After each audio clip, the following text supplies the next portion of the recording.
jika kalian pengen tahu seberapa hancurnya dan jeleknya masyarakat Indonesia dalam beragama, ya kita lihat sinetron Azab. Kalau kita pengen lihat gimana kualitas tontonan orang Indonesia, kita nonton sinetron Azab. Bahkan kalau kalian pengen tahu literasi dan juga tingkat pendidikan di Indonesia, lihat aja sinetron Azab. Dengan judul yang bombastis, yang secara tidak langsung ataupun langsung itu mendefinisikan seluruh alur hidupnya. Contohnya, dosa orang yang nyelok duit, mayatnya masuk coran dan ditiban meteor.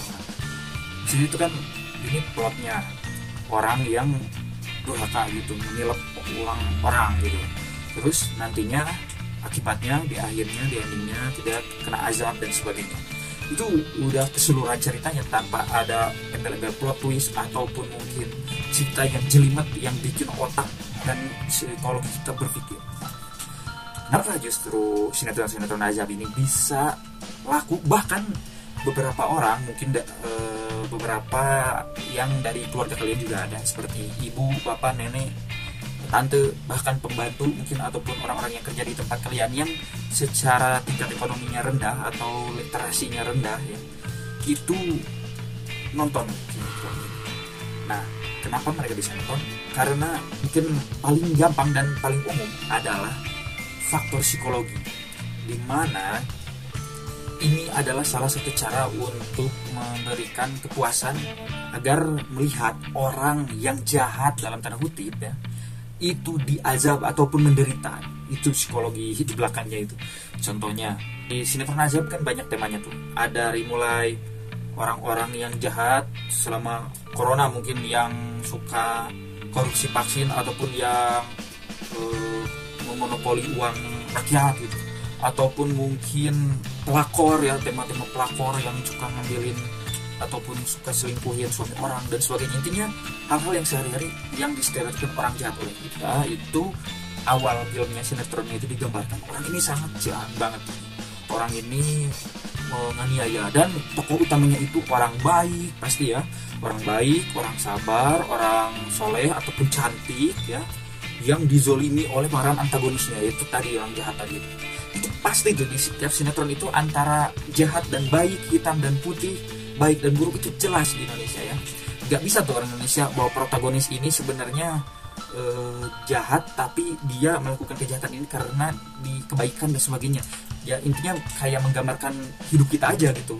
Pasti di diri kita ada kebaikan dan keburukan, entah itu seimbang ataupun dominannya mana, itu abstrak dan pasti abu-abu lah untuk diri kita, untuk menilai diri kita sendiri. Nah, itu tidak bisa diterapkan plot seperti itu di sinetron Indonesia karena kebanyakan penontonnya adalah masyarakat yang tadi berpendidikan rendah, literasi rendah, jadi tidak bisa melihat kompleksitas yang ada dalam diri kita gitu, dalam detail-detail kecil yang bisa, pokoknya harus hitam putih baik buruk gitu. Nah, itu ciri khasnya, sehingga orang-orang yang jahat tadi ya, yang kita dalam otak kita dianggap jahat tadi, di ujungnya, di akhirnya itu kita kasih tuh hukuman, azab, penderitaan yang mungkin di luar nalar gitu, ataupun mungkin yang ultimate, dari mulai dikasih meteor tuh kuburannya gitu, ataupun mayatnya dikeluarin ditembakin pakai gas tuh di kuburannya, ada gas ternyata di dalamnya azabnya, ataupun mungkin mayatnya masuk coran gitu, ataupun mungkin si mayatnya ketiban gas LPG ataupun sebagainya, banyak pokoknya si apa istilahnya tuh cerita-cerita yang gak masuk logika dan di luar nalar. Bahkan beberapa orang gitu yang mungkin tinggal di daerah ataupun mungkin yang minim literasi percaya akan hal itu, dan azab itu pasti terjadi gitu. Ya memang kalau kita tarik yang tadi ya kata gue di awal, seberapa jeleknya cara orang Indonesia beragama, yaitu azab secara apa ya, secara literal gitu, secara gamblang dalam agama kan ada gitu emang, tapi secara gamblang diterjemahkan azab itu adalah langsung di dunia gitu, mayatnya langsung disiksa gitu. Tidak bisa kita mengambil sebuah fiksi gitu untuk azab itu. Mungkin kita diberi cobaan, tapi cobaannya itu bukan untuk menaikkan level kita di mata Tuhan, tapi karena kita melakukan hal kejahatan dan sebagainya. Jadi fiksi-fiksinya, kompleksitas azab yang dijelaskan di agama, di Al-Quran dan sebagainya, mungkin di Bible dan sebagainya, itu tidak bisa ditangkap oleh mereka. Harus didikte mungkin si azabnya itu dijelaskan oleh ustadz-ustadznya, ataupun mungkin dijelaskan oleh sinetron ini gitu. Jadi orang yang beragamanya hancur gitu, karena literasinya rendah, tingkat bacanya rendah, pemahaman dan logikanya belok, bengkok, dan tidak kritis, akhirnya beragama dengan sejelek itu. Nah, ditambah lagi mungkin tadi, karena gue di awal, kalau pengen tahu literasi dan tingkat pendidikan Indonesia, ya ini azab yang dilakukan. Dari judulnya aja itu udah mendikte gitu. Jadi kan contohnya di film luar negeri yang keren gitu, kayak Kiamat, tentang Kiamat 2012 dan sebagainya gitu. Cukup aja dikasih judul 2012, karena event kiamat yang akan terjadi di film itu adalah plotnya di 2012.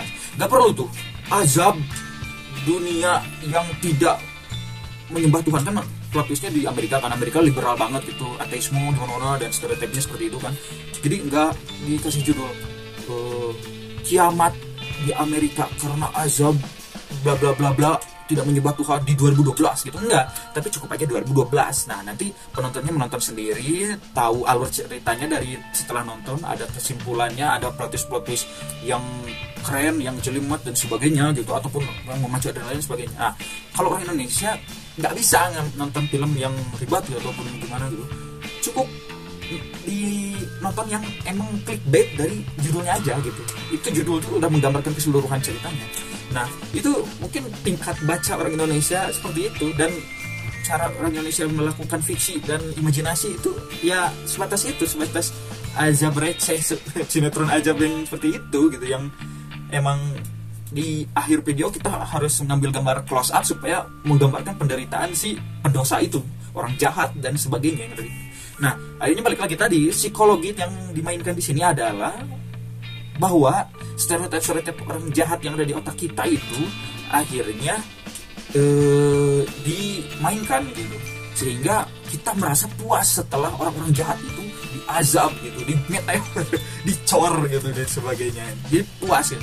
Sama aja mungkin yang psikologinya mirip-mirip kayak kita punya masalah, bos mungkin dimarahin bos gitu, terus maki-maki di sosmed, dasar bos goblok gitu, bos gak berkompeten sebagainya, maki-maki aja di sosmed. Akhirnya kita bahagia lagi, senang lagi karena udah maki-maki gitu ke bosnya di sosmed gitu. Nah, ini mungkin mirip-mirip seperti itu, dimana kita punya stres gitu, ataupun dibikin kesal oleh orang yang menurut kita jekelin atau jahat, sehingga pas ada di sinetron azab orang jahat ini dikasih azab se-ekstrim-ekstrimnya, dikasih penderitaan, dikasih kesusahan, kita merasa puas gitu. Nah, seperti itu lah intinya.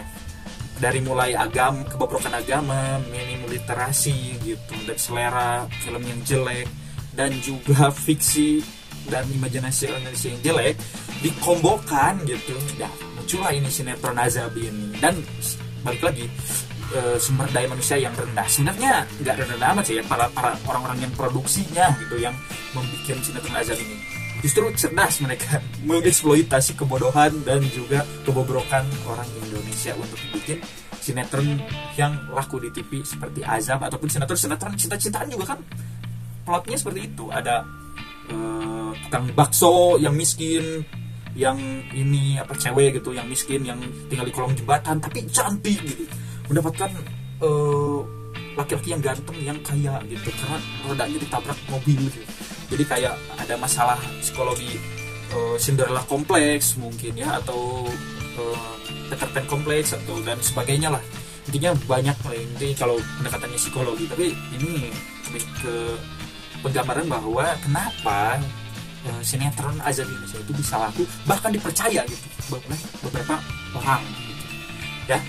Jadi kalian jangan heran kalau masyarakat gitu, kita kalian tabrakan di jalan, boom gitu, sama bapak-bapak atau ibu-ibu, terus bapak-bapak ibunya cosplay jadi gorila gitu. Karena IQ kita 78,4 gitu. Kalau gorila kan hampir mirip seperti itu, gak jauh angka poinnya tuh. Jadi kalau udah Indonesia kecerdasan sosial, kecerdasan emosinya rendah gitu, udah kayak gorila dan sebagainya, ya jangan heran karena hal-hal seperti itu, dari mulai eksploitasi masyarakat gitu oleh para pengusaha televisi dan sebagainya. Oke teman-teman, makasih semua yang udah mampir akhir biar paham ya. Ini adalah kekesalan gue selama gue dari SMK ya sampai sekarang bikin karya film pendek ataupun mungkin konten-konten YouTube dan sebagainya, karena sinetron Azab ini masih laku dan banyak ditonton. Semoga kedepannya sinetron Azab naik levelnya, nggak receh gitu ya, mau itu Azab atau sebagainya. Gak apa-apa psikologi yang dimainkan itu bahwa orang jahat, kita orang Indonesia senang melihat orang jahat menderita gitu, atau orang lain menderita dari Azab ini, tapi minimal sinematika ataupun plotnya itu lebih dikompleksitaskan, tapi nantinya kayaknya gak laku ya kalau ditonton. Nah tapi ini sebelum gue tutup ya, ada satu fakta yang ini fakta yang baiknya yang buruknya ya, yang kalau gue terangin ini jadi hal baik gitu, supaya jadi catatan. Beberapa psikolog dan juga beberapa penelitian yang meneliti sinetron Azab di luar negeri ya kebanyakan, ataupun tayangan-tayangan gak Azab aja yang emang menggambarkan bahwa baik buruk dan orang itu harus menderita, itu adalah tontonan Azab kayak di industri dan sebagainya itu nggak cocok buat anak gitu, anak-anak di bawah umur, karena itu mengakibatkan ketakutan berlebih dan sebagainya ya. Intinya mungkin ini mayat-mayat yang di meteor, mayat yang masuk coran dan sebagainya, itu kategorinya udah gore gitu, mungkin kalau di film Amerika kayak Saw gitu, atau film Final Destination gitu, levelnya itu udah sampai situ gitu. Nah jadi nggak cocok gitu, bahkan ini berpengaruh buat tumbuh anak gitu, pertumbuhan anak ya. Kalau kita aja yang dewasa gitu, setelah kalau nonton sering-sering sinetron Azab gitu, kita bukannya takut dengan azab yang di meteor ataupun mayat masuk surga, karena itu gak logis ya, gak ada. Tapi kita malah takut sama mayatnya gitu. Kalau ada orang meninggal kita takut.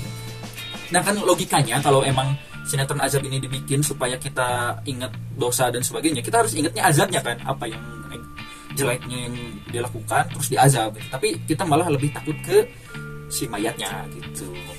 Nah terus ada fun fact yang menurut gue ini banyak gue lihat gitu, banyak ada yang komen di sinetron Azab itu sebenarnya sinetron yang menyiksa cameo-nya atau menyiksa masyarakat, justru yang mengantar orang itu ke kuburan gitu. Bayangin ya, mayat masuk coran nih, masuk coran kan, orang yang masuk coran itu yang mayat itu kan udah meninggal, gak ngerasain apa-apa, tapi kan itu coran kan ya, pasti nempel ke kain kapan gitu, nempel ke badan, nanti kan dinaikin lagi ke keranda, diangkat, itu kan berat gitu jadi kayak ngangkat beton kerandanya gitu. Terus ada lagi pas diangkat itu ada mayatnya itu lagi diangkat gitu di keranda, terus tahu-tahu ada ular gitu kan, kesian nih angkatnya, takut nanti digigit ular atau ketiban gas gitu kan, gimana kalau itu kena ke tukang ininya, ke tukang yang ngangkatnya gitu, kasihan gitu kan. Ini gimana sih saudaranya, ini cameo-nya nanti bahaya gitu. Bahkan terus kalau kita logiskan gitu kan, kalau ada mayat ditembakin dari kuburan karena di kuburannya mengandung gas gitu, mayatnya keluar dari kuburan, itu kan kasihan tukang kuburnya kan, pasti nyari lagi lubang yang nggak ada sumber gasnya, karena kalau kuburannya itu dipakai lagi kan itu meleduk lagi kan, kasihan gitu tukang ininya, tukang galinya, dan masyarakatnya juga harus nguburin lagi, harus mandiin lagi kan, kotor mayatnya. Itu fun facts-nya ya. Tapi balik lagi lah, itu logika dan sebagainya itu buat introspeksi kita aja. Semoga literasi dan tingkat edukasi masyarakat dan cara beragam masyarakat lebih baik.